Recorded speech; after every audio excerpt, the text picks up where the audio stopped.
존경하는 전북도민 여러분, 안녕하십니까? 전라북도의회 정읍 제1선거구 임승식 의원입니다. 우리가 다시 일상을 회복할 수 있었던 것은 약 2년간 코로나19 전담병원으로서 지역 공공의료를 책임지고 생사고락을 함께했던 지방의료원의 역할과 헌신이 있었기 때문입니다. 그러나 코로나 영웅으로 불리며 감염병 대응의 최전선에서 헌신한 지방의료원이 지금 심각한 경영난으로 인해 존립을 걱정해야 하는 처지에 놓여 있습니다. 이에 지방의료원의 재무 건전성 확보와 진료 기능 정상화를 위한 지원 대책을 촉구하는 5분 발언을 하였습니다. 의료 최약지에서 묵묵히 소임을 다하는 지방의료원이 하루라도 빨리 안정을 되찾을 수 있도록 전라북도 의회가 더욱 노력하겠으니 도민 여러분께서도 함께 해주시기 바랍니다. 감사합니다. 존경하는 전북도민 여러분, 정읍 제1선거구 환경복지위원회 임승식 의원입니다.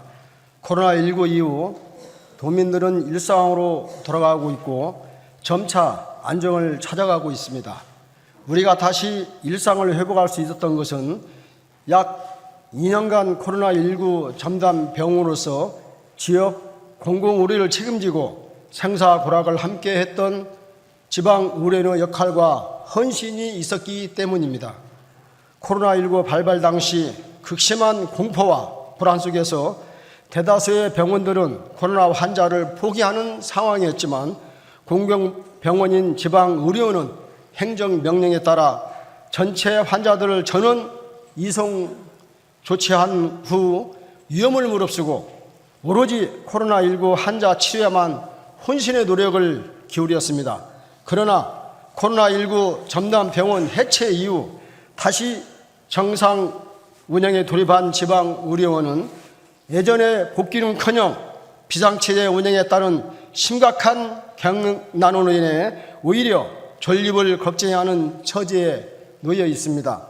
군산의료원의 경우 코로나19 이전인 2019년 당기 순이익이 61억 원의 흑자를 기록했지만 금년 7월 기준으로는 약 47억 원의 적자를 봐 재정난이 매우 심각한 것으로 파악되고 있습니다.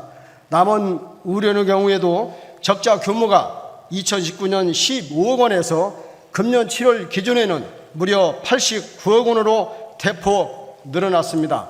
이는 다른 병원으로 이송 조치된 기존 환자들이 다시 돌아올 기미가 없고 감염병 전담 병원으로 간주되어 내원을 꺼려하는 분위기가 형성되어서 병상 가동률이 급락함으로써 의료 수입이 급감한 결과입니다.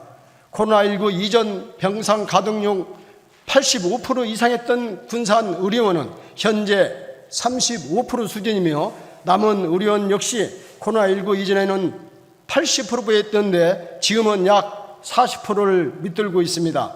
그동안 정부의 손실 보상금으로 어느 정도 버텨왔지만 이마저도 정부 지원이 금년 4월 조기 중단되면서 지방의료원은 그야말로 임금 체불이 현실이 될 수 있는 최악의 상황에 이르렀습니다. 국립중앙의료원은 코로나 전담 병원인 지방의료원이 약 2019년 진료 실적을 회복하는 데까지 약 4년이 걸릴 것이라고 예측하였습니다. 따라서 2026년 상반기까지는 손실보상 지원이 필요하다고 보고하였습니다. 아직 경영 정상화가 이루어지지 않는 가운데 정부의 지원금마저 끊긴 상황에서 만약 지방의료원의 도산 위기라도 발생한다면 그 피해는 고스란히 지역 내 의료 취약 계층에 전가될 수밖에 없습니다. 그러므로 마냥 중앙정부의 지원만을 촉구하며 손 놓고 기다릴 수는 없는 실정입니다. 지방의료원과 함께 지역사회 스스로도 노력을 기울여야 합니다. 같은 문제를 겪고 있는 타 시도를 살펴보면 서울시의 경우 올해 공공의료 손실보전금으로 약 80억 원의 예산을 집행하였고 부산시, 대구시, 경기도, 제주도 등도 올해에는 손실보전금의 용도에 운영비를 지원하는 등 특단의 조치를 취하고 있습니다. 지방의료원 설립, 운영에 관한 법률 제17조에 따르면 지방자치단체는 지방의료원의 운영에 필요한 경비를 보조할 수 있도록 규정하고 있습니다. 따라서 전라북도는 지역 공공의료를 책임지고 있는 지방의료원의 재무 건전성 확보와 진료 기능 정상화를 위한 지원 대책을 강구해야 합니다. 코로나19으로 불리며 감염병 대응의 최전선에서 헌신한 지방의료원이 이제는 도움을 받을 차례입니다. 그동안 위험을 감수하며 묵묵히 소임을 다한 지방의료원들이 안정을 되찾고 제 역할을 다시 수행할 수 있도록 정부 또 차원에서 지원 대책을 마련할 것을 강력히 촉구하며 5번 발언을 마치겠습니다. 경청해 주셔서 감사합니다.